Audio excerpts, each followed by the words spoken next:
Diggity Doctor Dan. What's up, bro? Oh, end of the season, unfortunately. That's what's up now. No. My friend, it's time to go home, but you've been looking after my gear all winter long, but I'm sure you got more advice for me to take home with Always you for the more summer. advice, Chucky, yeah. The big thing with end of season and storing your gear, got to make sure it's clean, dry, and at minimum, storage waxed. And we're going to look at a couple of different ways to do that. Okay, Chucky, so part of the preparation for a storage wax here at Rebel, put our base cleaner on, use the scrubby, get that out of there, grab your scraper, and just pull all that dirt and gunk right out of the base. So Dan, unfortunately at home, I don't have all this sort of fancy base cleaner and stuff. How do I actually look after my gear and prep it up for the storage wax? Not a problem at all, Chuck. As far as cleaning your board at home, we can just grab our block of wax and our waxing iron. Just wax like we've been doing all season long. Just work it right in there.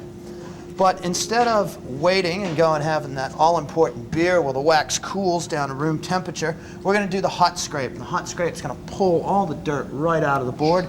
We're just going to allow it to set up just slightly here. You can see it's starting to skim over now. Get in there with the scraper, pull that hot scrape out, and you can see that wax is just full of dirt.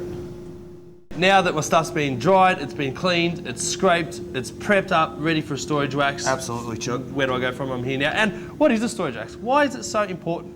Well, Chuck, thing about a storage wax, here in Australia, the conditions are really harsh. People are putting their boards out in the garage, in the beach house, salt air, all this kind of stuff. Dries out your base, coats the edges with rust, just turns it into horrible. It's a big job to tune all that out next year. If we storage wax it, it goes away, it's not a problem.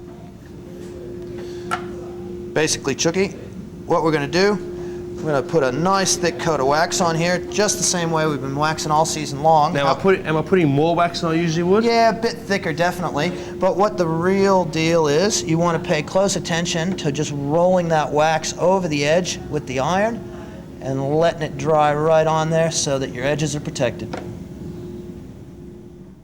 So, Chucky, we finished our storage wax, got a nice thick coating of wax on the board. It's looking good. Unlike other wax jobs, we're leaving it on there. No scraping. No scraping at all? Nothing.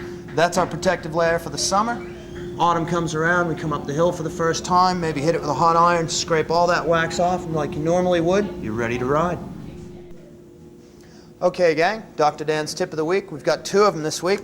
Snowboarders, when you're storing your board over summer, take the bindings off so that you're not pulling on your inserts underfoot and creating that cupping. Skiers, the Vaseline, I don't know who came up with this idea, guys. Don't put Vaseline on your edges. When you iron it in next year, it's going to burn your base and do horrible things to it.